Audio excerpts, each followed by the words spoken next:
Estamos de volta com o programa Sem Censura para ao vivo para você que acompanha a nossa programação pela TV, pelo nosso aplicativo e também pelo Portal Cultura. Inclusive, se você não baixou o nosso aplicativo, é só ir lá na sua loja do celular e procurar Cultura Rede de Comunicação. Baixe, que vale a pena você acompanhar a nossa programação de onde estiver.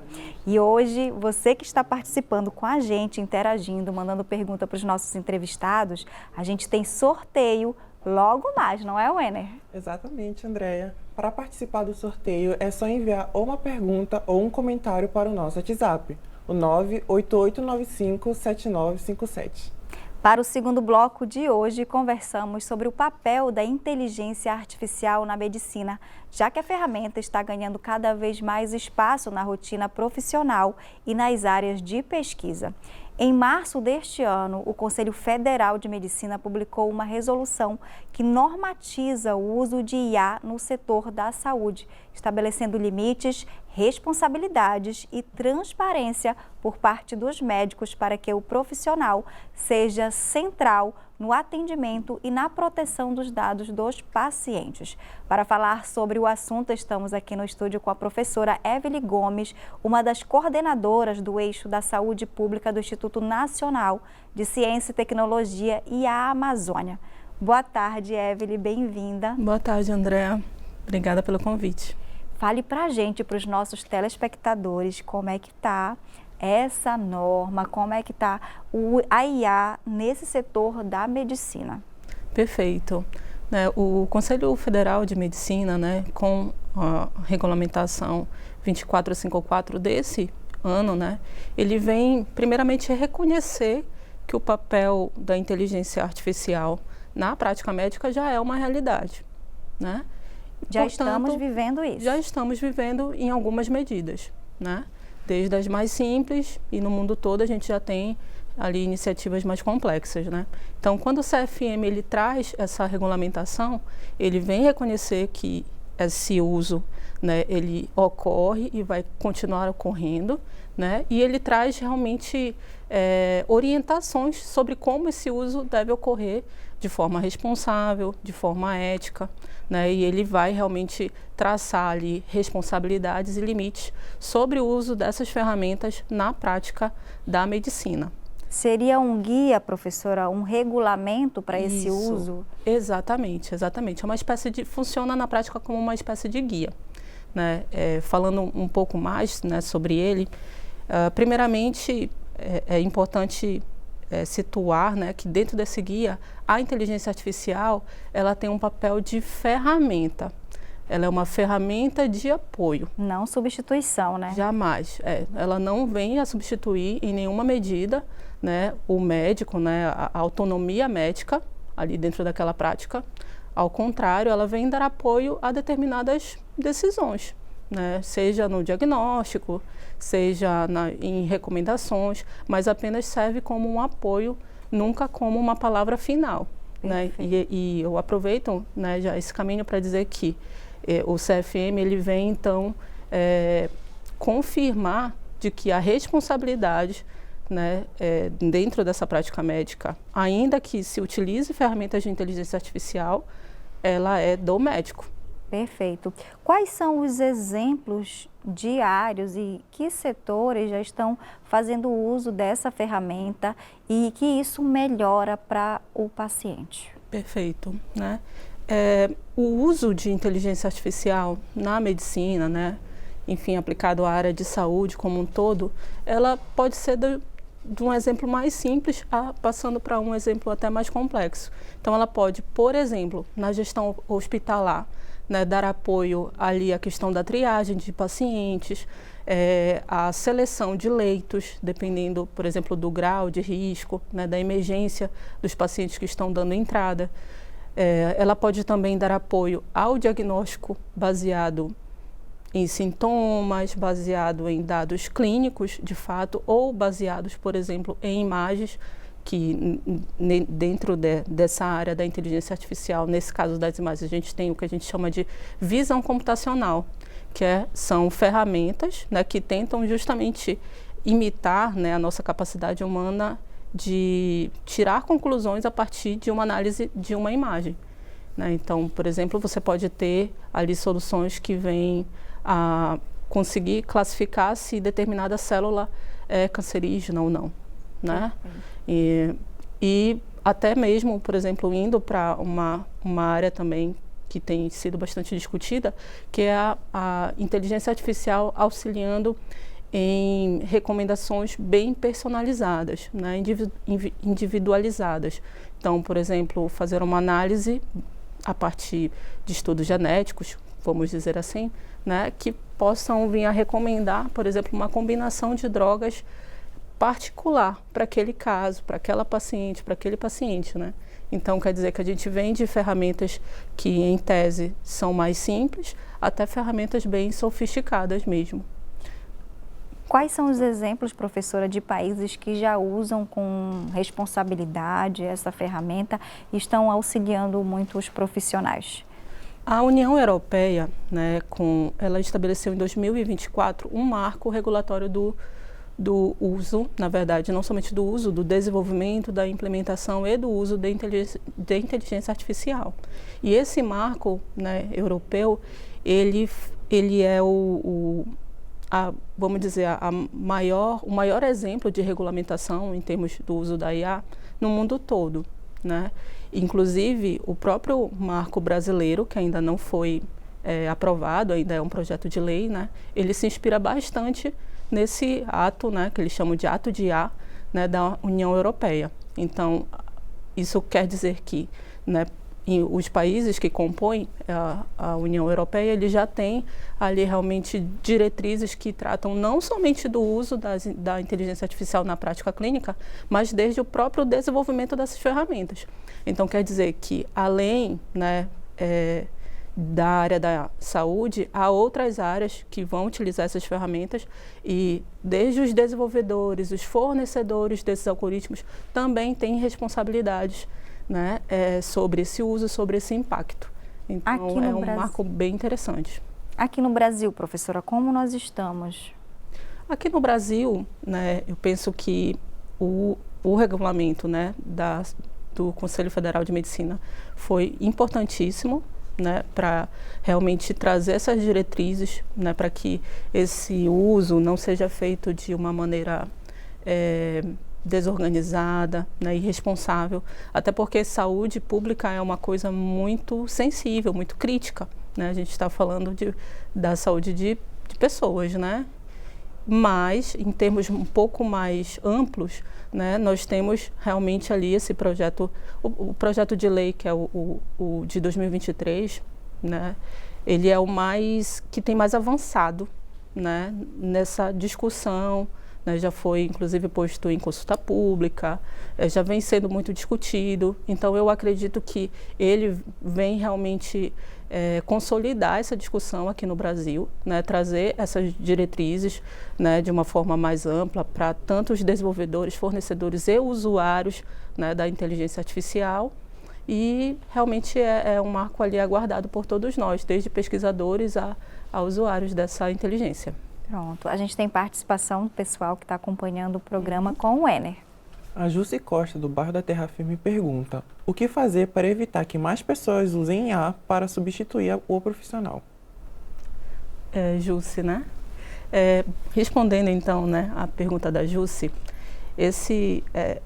eu acho interessante a gente voltar num grande boom que nós tivemos em termos de inteligência artificial lá no final de 2022, né, com a IA generativa, que é o ChatGPT, no caso, né? Hoje há muitas outras, Gemini, enfim, muitos outros, né? Mas com essa explosão lá no final de 2022, quando essa IA generativa, né, o ChatGPT, ele foi lançado publicamente, realmente, assim, houve como uma espécie de democratização. Todas as pessoas com acesso à internet, com algum dispositivo que consegue acessar a internet, um celular, um computador, acaba tendo acesso a essa ferramenta, né? E, infelizmente, né, muitas vezes essa ferramenta ela pode ser usada para qualquer área, inclusive na área da saúde, né? Então, por exemplo, lá volto na regulamentação, né? Na prática médica, porque o CFM ele restringe a prática médica, né?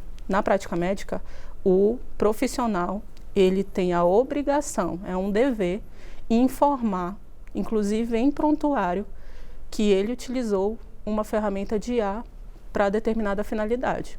Então, ele diz qual foi a ferramenta, para que ele precisa informar o paciente, né, para que dê uma certa rastreabilidade até, né, daqueles resultados.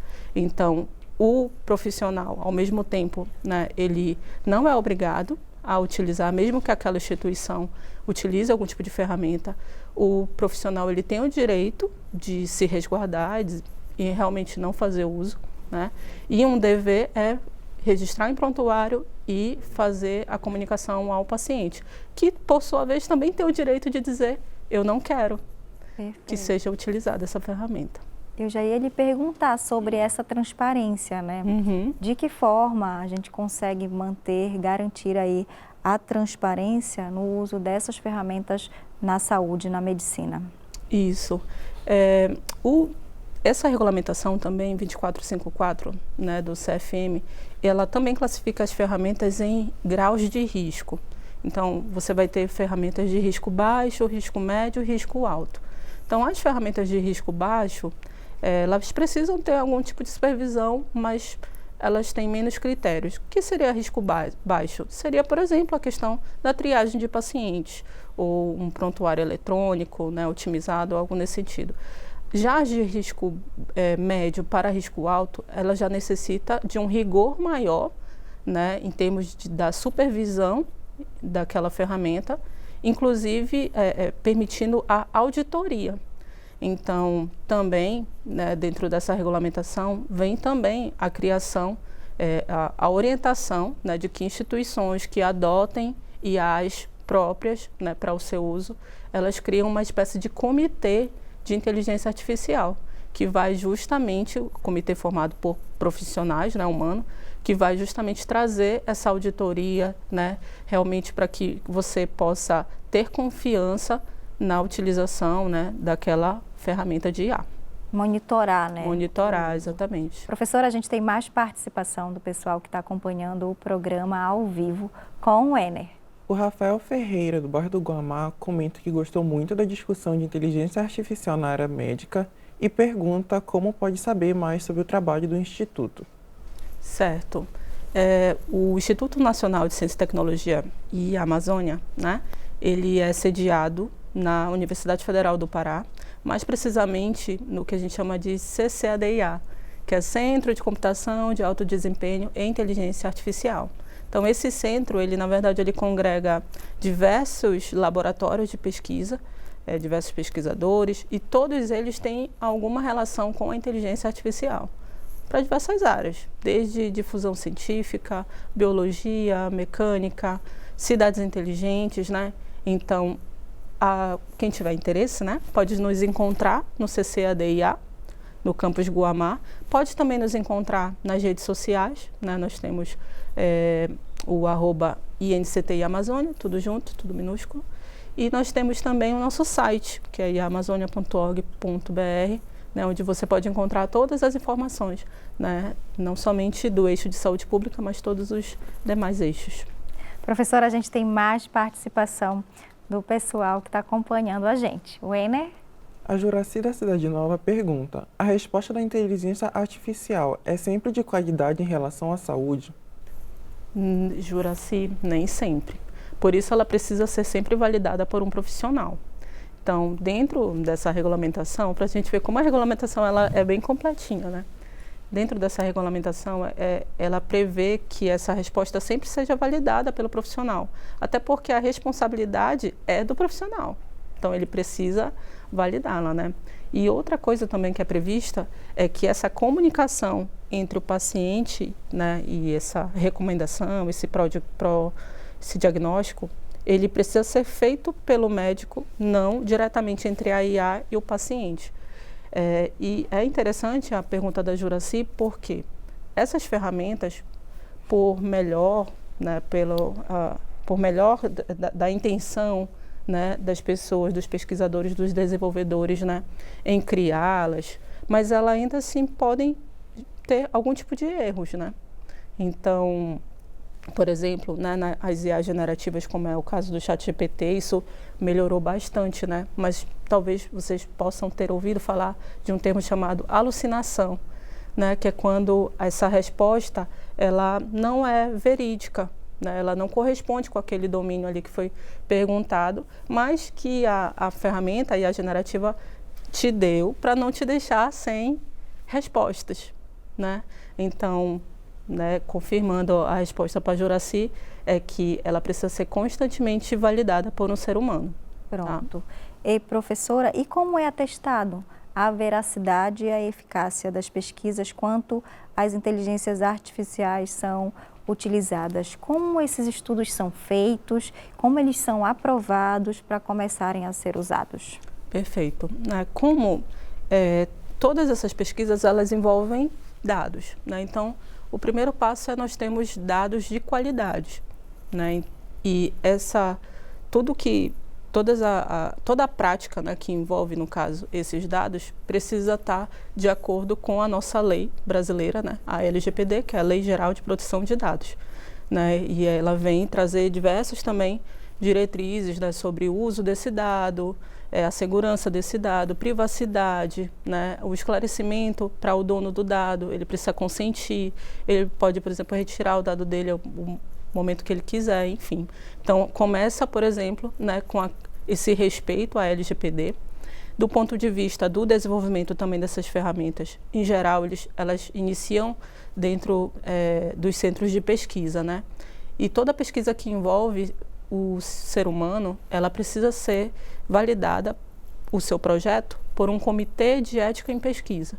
Então, primeiro, o projeto, antes da ferramenta ser desenvolvida, ele é submetido a esse comitê que avalia, corrige, se necessário, até aprová-lo, né? E aí sim, a gente dá início, né, à pesquisa e, por exemplo, né, falando assim um pouco do que nós fazemos lá no nosso laboratório de pesquisa, que é o LabCity, todo o desenvolvimento que é feito, a gente faz diversos testes de diferentes algoritmos, né, diferentes bancos de dados, né, para que a gente consiga obter o melhor desempenho possível.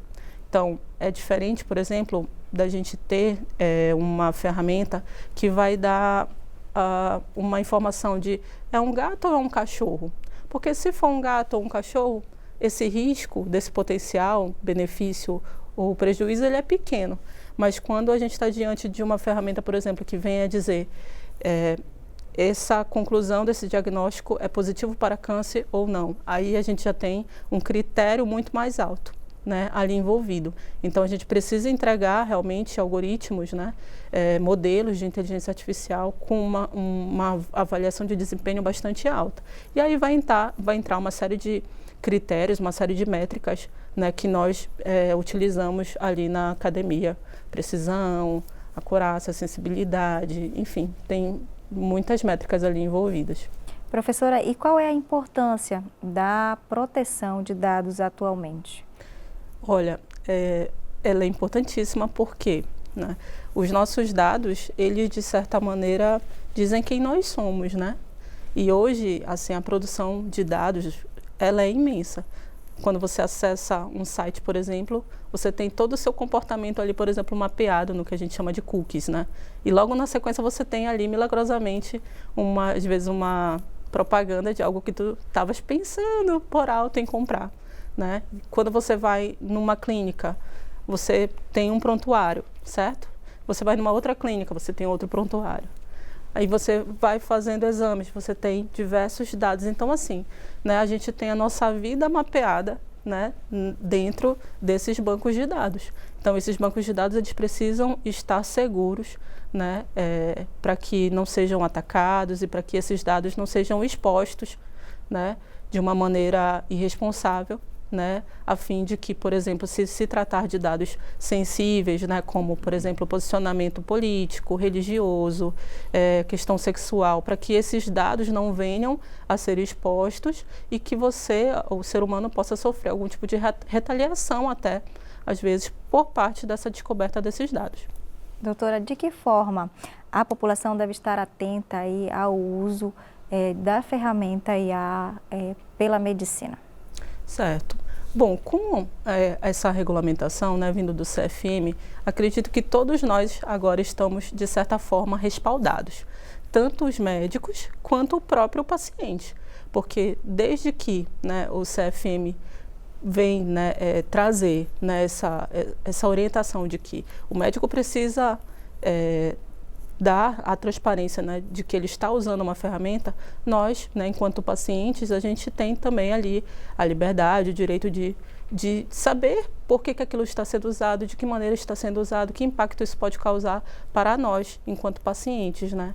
Então, eu penso que nós temos agora mais direitos, né? Porque antes, talvez, como não havia essa regulamentação, esse uso poderia estar sendo feito de uma forma mais irresponsável, até mesmo sem o consentimento, né, do paciente. Então, acho que ela trouxe bastante direitos, né, tanto para o médico quanto para o paciente. E aí, nesse sentido, professora, quais seriam os desafios étnicos que nós temos, que os médicos também têm, quando a gente fala desse uso de IA? Os desafios, eles são muitos, né?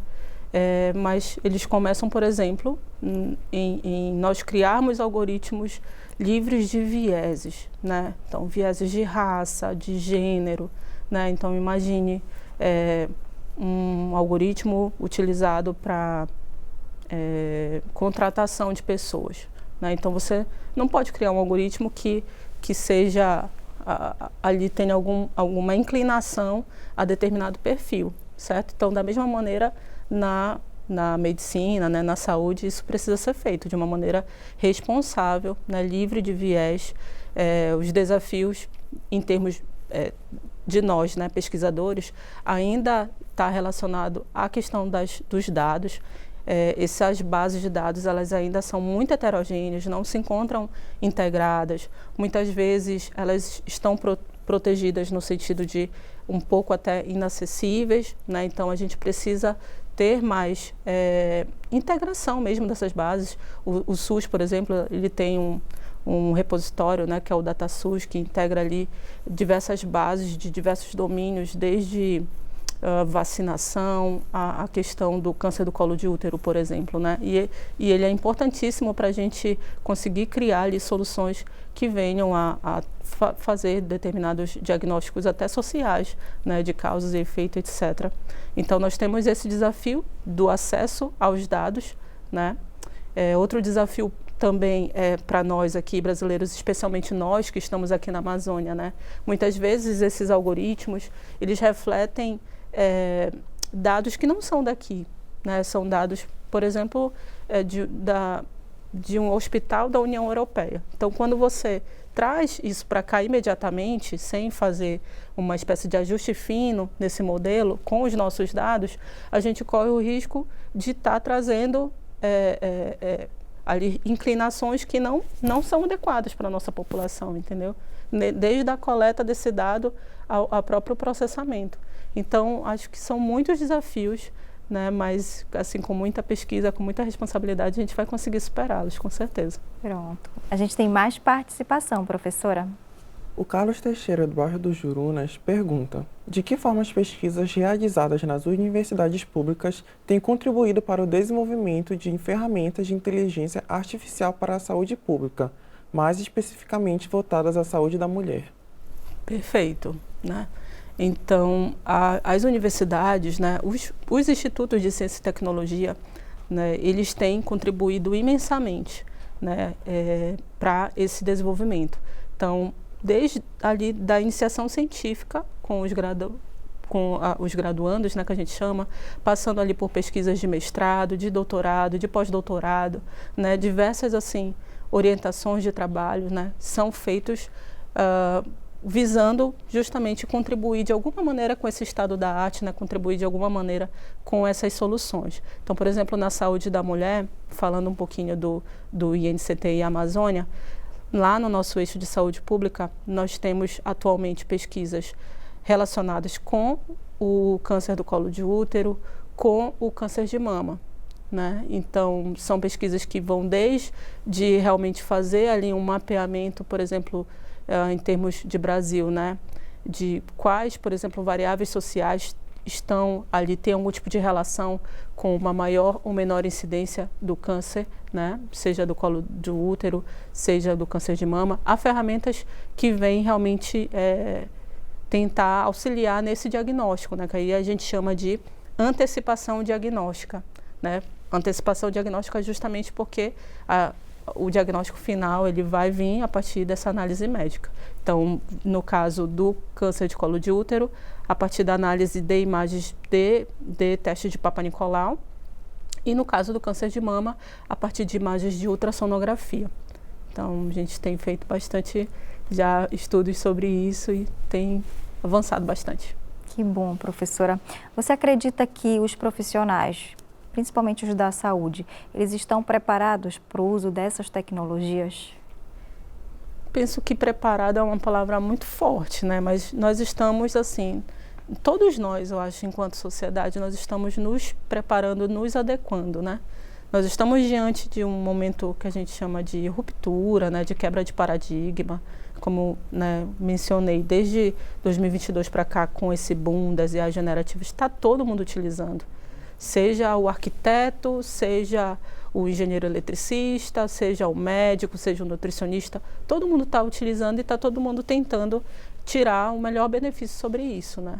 Então, eu penso que os médicos também, eu acredito que quanto mais informações de qualidade a gente tem sobre isso, mais esses benefícios, mais esse espectro vai sendo ampliado e os médicos, até os mais resistentes, talvez comecem a ver isso de uma maneira positiva, né? Não com aquele medo de serei substituído, não, de maneira nenhuma, né? Mas contar, por exemplo, com uma espécie de assistente, né? De um assistente hiper especializado ali, então, dentro do seu consultório. Então, assim, eu realmente vejo e acredito, né, que esse uso vai ser cada vez mais frequente e que esses profissionais estarão cada vez mais preparados, né, e mais entusiasmados a usar essas ferramentas. Professora, obrigada pela sua participação com a gente, foi um prazer, uma satisfação tê-la conosco, trazendo essas informações e falando um pouco sobre o IA Amazônia. Obrigada, eu que agradeço, foi um prazer estar com vocês. Para você que está acompanhando a gente, não saia daí que a gente vai para um breve intervalo e já está de volta.